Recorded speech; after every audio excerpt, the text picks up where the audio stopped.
Senhora Presidente, senadora Ana Amélia, senhoras e senhores senadores, telespectadores da TV Senado, ouvintes da Rádio Senado, pela manhã fizemos uma sessão temática sobre a situação do abastecimento de água no Brasil, particularmente do Nordeste, fruto de um requerimento da minha autoria ao lado do senador Cristóvão Buarque, e pelo prolongamento da sessão, que foi muito rica em dados, em debates, apesar de não ter cumprido o seu objetivo principal, eu não pude fazer a fala que havia preparado para aquele instante. Há de se registrar e na próxima semana, com uma presença maior em plenário, vou manifestar a frustração com o resultado apresentado pelos representantes do governo federal, que demonstraram claramente que não há uma ação sistematizada, integrada, por parte do governo central, não registramos iniciativas que estejam voltadas para a emergência do momento e para a urgência do instante, e infelizmente vamos ter que fazer algo mais eloquente, como sugeriu o senador José Agripino, talvez obstruindo todas as votações doravante em caráter suprapartidário, e aí não será um movimento de partidos da oposição ou do governo, mas temos que unir as bancadas do Nordeste na Câmara e no Senado para impedir o funcionamento desta casa até que o governo federal possa dar uma resposta satisfatória à premência do grave problema de abastecimento de água que aflige o Nordeste. Então, nessa semana, senhora Presidente, em que o mundo reúne em Paris mais de 40 mil pessoas e 150 chefes de Estado e de governo para discutir o clima no universo, o Senado Federal promove a sessão temática, ou promoveu, sobre crise de abastecimento de água no Brasil, especialmente no Nordeste, que eu fiz referência há poucos instantes. Mesmo com temas comuns, os dois eventos guardam diferenças essenciais. Paris discute o médio e longo prazo, com cenários de 20 e 30 anos, e aqui não temos tempo. Aqui discutimos o hoje, a emergência, a urgência. Aqui os horizontes são de meras semanas, de poucos meses no máximo. Aqui não temos sequer o direito de discutir o futuro. Mal nos resta lamentar o presente, com todos os flagelos que nesse momento ameaçam de sede 20 milhões de nordestinos. O primeiro grande flagelo é a falta d'água. O Nordeste caminha para o 5º ano consecutivo da maior seca de sua história, desde quando o jesuíta português Fernão Cardim registrou, em 1587, a primeira grande crise hídrica do Nordeste brasileiro. Este também é o maior ciclo seco de todos os 125 que o Nordeste registrou até hoje. Mas até hoje não se conhece nenhuma palavra da Presidente da República, nem na Conferência do Clima em Paris, nem em qualquer outro fórum acerca desse flagelo sem precedentes na nossa história. Esse drama, que por si só já é cruel e devastador, é agravado impiedosamente pela insensibilidade visceral do próprio governo. Este ano completa um século a seca de 1915, que a cearense Raquel de Queiroz imortalizou na literatura.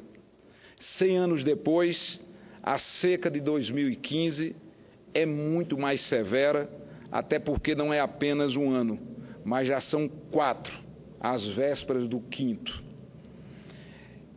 A sessão temática do Senado Federal enfrenta, por tudo isso, um expressivo desafio, que infelizmente não foi atingido. Propor medidas que resultem em poucas semanas, no máximo em 3 ou 4 meses, o que por descaso e pura negligência não se fez nos últimos 4 anos. Hoje falta ao Nordeste o tempo que o governo irresponsavelmente desperdiçou. Ninguém pode alegar surpresas. Avisos não faltaram, nem da natureza, nem dos técnicos, nem das representações estaduais. Em 2012, portanto, há mais de 3 anos, já se sabia que aquele ano já configurava a maior seca num horizonte de 40 anos. No semiárido dos estados do Piauí, Ceará, Rio Grande do Norte, Paraíba, Pernambuco, Alagoas, Sergipe, Bahia e no norte de Minas, 1.046 municípios já se encontravam em estado de emergência, com mais de 20 milhões de nordestinos castigados, cerca de 91% da população total do semiárido estava atingida. Tentando responder à emergência, ainda em abril de 2012, a presidente Dilma reuniu os governadores da região quando lhe apresentou o Atlas Nordeste de Abastecimento Urbano de Água, um estudo da ANA, a Agência Nacional de Águas, que mapeava o problema do abastecimento em 1.794 municípios nordestinos. Segundo o estudo, para este ano de 2015, haveria a demanda de um suprimento de água de 136 metros cúbicos por segundo.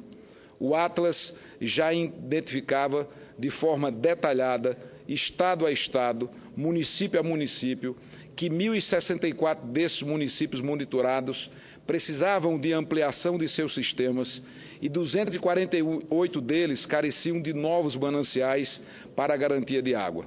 Mais ainda, 1.348 municípios requeriam novos investimentos, num total que foi definido com precisão, 9 bilhões de reais, 132 milhões 400 mil reais em valores de 2010. Estava tudo detalhado.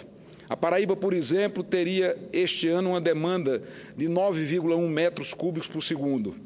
Dos 223 municípios do estado que tenho a honra de aqui representar, apenas 81 apresentavam abastecimento satisfatório. Outros 68 municípios careciam de ampliação do sistema e 64 municípios precisavam de novos mananciais. Custo total de segurança hídrica dos paraibanos, 605 milhões de reais a preços de 2010. Como na Paraíba, todos os demais estados nordestinos tinham a quantificação de todas as suas necessidades hídricas e de investimentos. Como o próprio Atlas definia em seu título, tratava-se de água para abastecimento humano. Nada se falava em relação ao Nordeste rural. Que diferença fez? Que diferença faz se ficou tudo ou quase nada no papel? Mais uma vez, não foi por falta de clamor. No início de 2013, no movimento coordenado pela Assembleia Legislativa da Paraíba, presidida à época pelo deputado Ricardo Marcelo, o nosso estado inteiro se mobilizou num expressivo abaixo-assinado dirigido à presidente Dilma Rousseff, pedindo água para beber e políticas públicas de apoio à recuperação do Nordeste, já entrando àquela altura no 2º ano consecutivo de seca. O quadro, então, já era dramático para as pessoas e para a economia. O próprio Ministério da Integração calculou prejuízos superiores a 16 bilhões de reais, embora a completa desestruturação de nossa frágil economia rural nordestina não pudesse ser mensurada. Um ponto era unânime entre todos os técnicos. Eles calculavam um prazo mínimo de 10 anos para que os rebanhos voltassem aos níveis de 2011. 10 anos para voltar a 2011. De lá para cá, rigorosamente todas as condições se deterioraram. Quem hoje no Nordeste ou no Brasil poderá sequer prever quantos anos serão necessários para que os rebanhos nordestinos voltem aos níveis de 2011?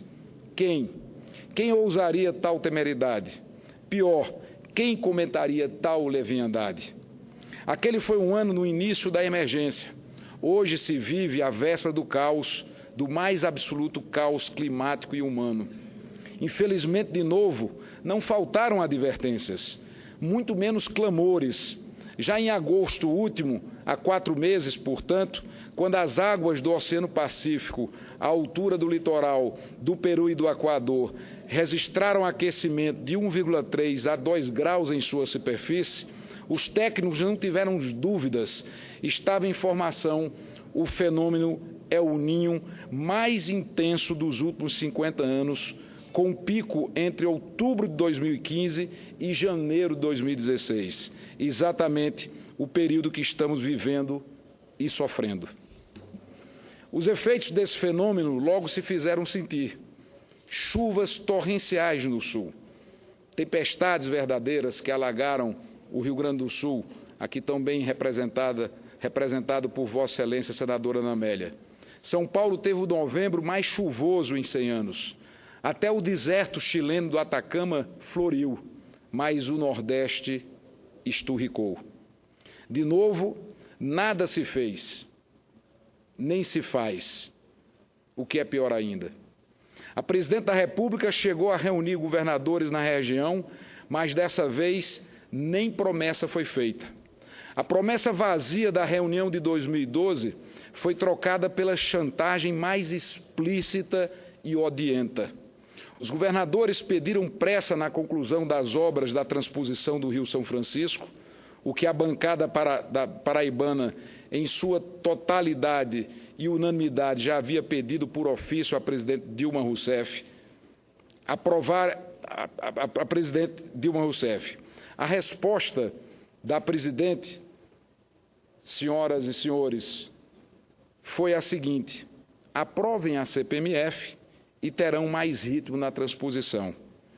À parte todas as justificativas econômicas e dificuldades políticas para a aprovação desse imposto desastroso, quando a matéria chegar para o Congresso Nacional, milhões de nordestinos não terão mais água para beber. Como tudo nesse governo, a água também virou moeda de troca. Respeito à vida? Que respeito? Que vida? O governo apressou os estádios para a Copa do Mundo. Vai pedir empréstimos para as Olimpíadas, como os jornais dessa semana registraram. O país flexibilizou leis, alocou recursos extraordinários e fez o necessário e impossível para que, em tempo recorde, se concluíssem estádios monumentais, se ampliassem estruturas de portos, aeroportos e as cidades se preparassem para a Copa do Mundo. O Brasil também pôde vencer a atual emergência e preparar o Nordeste. Também pode vencer, melhor dizendo, a atual emergência e preparar o Nordeste para a próxima seca, se quiser, e já passou a hora de querer. Se não o quiser e não o fizer, a presidente Dilma estará demonstrando que para ela e para o seu governo qualquer drible, qualquer salto vale mais do que a vida e a sede de um nordestino. E são 20 milhões com sede. No final do seu mandato, o presidente Lula percorreu o Brasil defendendo a transposição com um argumento, abre aspas, que nunca antes na história desse país, fecho aspas, foi contestado. Soa irrespondível, ontem como hoje, quem poderá negar, abro aspas, uma cuia d'água, fecho as aspas, ao nordestino com sede. Bradava o presidente Lula. Na época, os reservatórios do Nordeste estavam quase cheios, chovia acima da média, não havia seca, havia apenas uma eleição à frente. Mas a pergunta ecoou Brasil afora. Quem poderá negar, insistia Lula, quem poderá negar uma cuia d'água ao nordestino com sede? O tempo, a sucessora e a criatura de Lula estão respondendo a ele. O mais grave é que o descaso, a omissão e a ineficiência durante esses 4 primeiros anos de seca não nos deixaram qualquer margem de manobra. O que fazer? Como? Com que água? Dos 121 grandes açudes paraibanos monitorados pela Agência de Águas da Paraíba, 53 estão praticamente secos, com menos de 5% de água. 34 estão com menos de 20% e apenas 37 com mais de 20%, mas ainda assim em situação preocupante. Os açudes de Algodão de Jandaíra, Barra de São Miguel, de Conceição, do Congo, Cuité, Desterro, Gurjão, Jericó, o de Montadas, Monteiro, Olivedos, Ouro Velho, Picuí, Puxinanã, Riacho de Santo Antônio, Serra Branca estão com 0% de água, estão totalmente secos. Os de São José do Sabugi, São José do Rio do Peixe, Taperoá, Tavares, Várzea, também já estão inteiramente secos, com 0% de água. O que fazer? No Ceará, segundo o mapa hidrológico do Estado, de 153 açudes monitorados, 129 têm menos de 30% e desses, 105 estão com menos de 3% de água.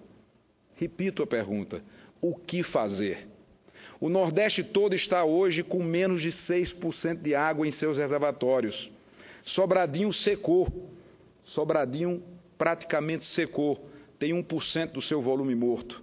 Se não houver recarga, seca por completo ainda esse mês.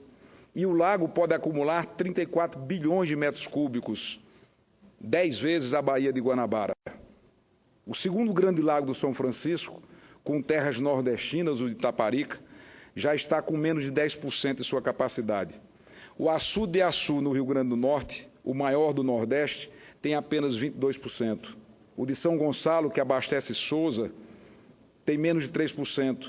Engenheiro Ávidos, que abastece Cajazeiras, também no sertão paraibano, encontra-se igualmente em situação crítica. Alguns governos, como o do Ceará, e muitas prefeituras, como a de Campina Grande, o prefeito Romero Rodrigues esteve presente na sessão temática da manhã, por exemplo, estão adquirindo perfuratrizes para intensificar a perfuração de poços. Mas o semiárido do Nordeste se assenta quase que por inteiro sobre o cristalino, e são raras as chances de sucesso de perfuração de poços. Só jorra água quando se encontra alguma fenda no denso cristalino rochoso. Os carros-pipas já não atendem porque, na maioria dos casos, já não há de onde tirar água. No sertão da Paraíba, há meses que os carros-pipas já se abastecem, muitas vezes a distâncias, senador Requião, de mais de 200 quilômetros. São cidades inteiras que têm que buscar todos os dias água em caminhão-pipa a distâncias superiores a 200 quilômetros. A irrigação já se acabou naturalmente ou foi proibida na quase totalidade nas regiões produtivas. Na Paraíba, as plantações de coco do Projeto São Gonçalo morreram todas. Centenas de famílias privadas de trabalho e de renda. No açude de Boqueirão, que abastece Campina Grande e mais 14 outros municípios, está proibida a retirada de qualquer água para irrigação. Já se pronuncia o fechamento dos canais adutores dos projetos de Petrolina e Juazeiro, um dos maiores produtores de frutas do Brasil. Já no ano passado, a Comissão Pastoral da Terra, segundo o noticiário dos jornais, registrava no Nordeste 44 conflitos por água. Isso mesmo, conflito por água. Há tempos, repito aqui no Senado e em todas as tribunas por onde passo, a pergunta para a qual não encontro respostas consistentes. E se não chover? E se não chover? Novembro passou, dezembro começa com um quadro inquietante que está sendo agora agravado. Há notícias de que as águas do Pacífico estão aquecendo mais ainda, o que prenuncia um El Niño ainda mais duro, se isso for possível. Todos os técnicos, todos os meteorologistas confirmam para 2016 chuvas abaixo da média. Tradução, mais um ano de seca. Em que nível? Em que intensidade?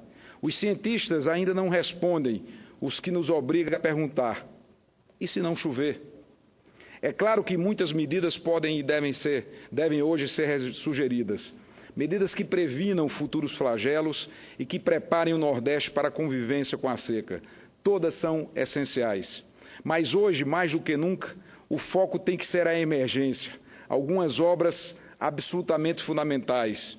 Temos que apressar as obras da transposição de São Francisco para Pernambuco, Rio Grande do Norte, Paraíba e Ceará, em mutirão comparável ao que foi feito no Ceará, quando em poucas semanas se construiu o canal para trazer água do açude de Oroz para Fortaleza. É preciso que os governos estaduais iniciem de imediato as obras indispensáveis para a preparação do recebimento das águas do São Francisco e que o próprio governo federal cobre dos estados. Na nossa Paraíba, por exemplo, o governo do Estado não fez até agora rigorosamente nada para preparar as cidades que receberão a transposição. A cidade de Monteiro, porta de entrada dessas águas para o eixo leste, continua com os mesmos esgotos não tratados. O Estado entra no 5º ano de seca, 197 municípios em estado de emergência, dos 223 que tem a Paraíba, e o governador fazendo de conta que nada tem com isso. O exemplo de Dilma tem sido muito bem seguido por seus acólitos. É preciso intensificar o programa de sistemas rurais, é preciso começar de imediato um vigoroso programa de construção de barragens subterrâneas, todas a baixíssimos custos, mas que permitirão, no médio prazo, perenizar todos os rios e riachos do semiárido. A tecnologia está ao alcance hoje de qualquer prefeitura do interior que disponha de uma retroescavadeira e de lonas plásticas para fazer o barramento subterrâneo. É preciso ainda que se aproveite o período sem chuva e sem água para a limpeza e desassessoramento dos pequenos e médios açudes. É preciso se aproveite dessa dificuldade, pelo menos para fazer a topografia dos grandes mananciais, para que se avalie com clareza qual é o real potencial de acúmulo de água. Além disso, é preciso implementar, com a urgência imposta pela emergência, as seguintes ações igualmente prioritárias: construção de novas barragens receptoras de águas do São Francisco e ampliação de regiões beneficiadas com a transposição, alocação de recursos do Orçamento Geral da União para a construção de adutoras para as cidades e comunidades rurais, conforme a Lei Brasileira de Recursos Hídricos, garantia de pelo menos um ponto de água potável, poços, cisternas ou de placa ou calçadão em qualquer outra tecnologia para as pequenas propriedades rurais que ainda não dispõem dessa garantia, integração de bacias dos principais rios intermitentes nos diversos estados que se viabilizem e que viabilizem o armazenamento e a distribuição de água, estudos efetivos para a distribuição e transposição de bacias, grandes rios nacionais para o São Francisco, como o Tocantins, o Araguaia, por exemplo, para a garantia do suprimento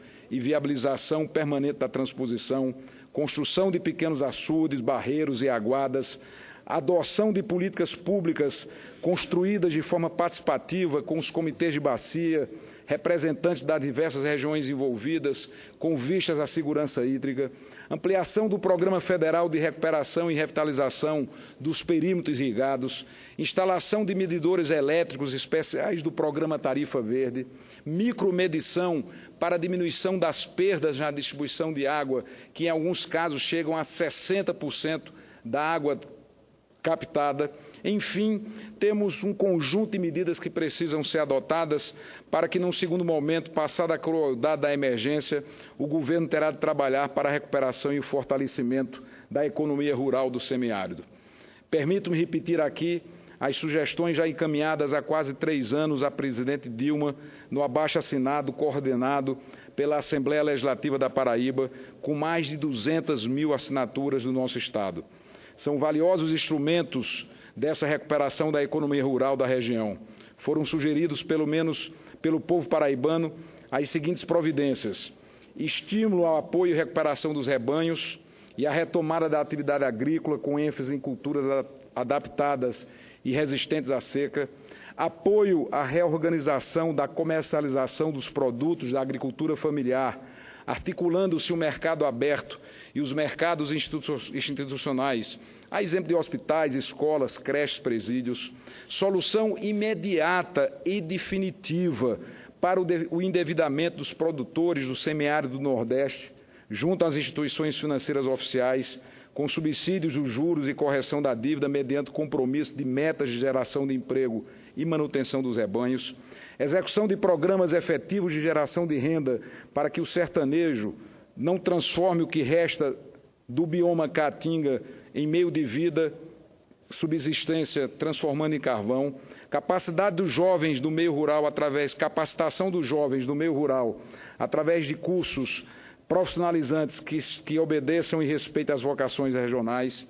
Enfim, um conjunto de iniciativas, presidenta Ana Amélia, que foram apresentadas nessa movimentação encabeçada pela Assembleia da Paraíba, presidida à época pelo deputado Ricardo Marcelo.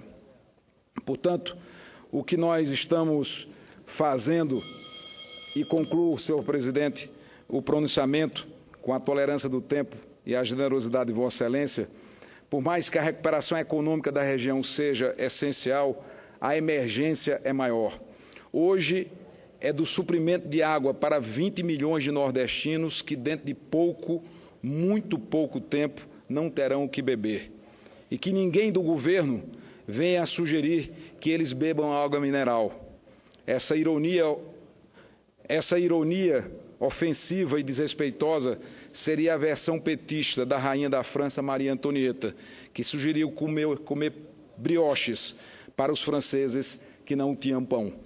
Que não se recomende que o povo do Nordeste tome água mineral. Era o que eu tinha a dizer, senhora presidente, alertando o Brasil para que possamos olhar para o Nordeste não como um problema regional, mas como um problema do país e um problema global. Agradeço a tolerância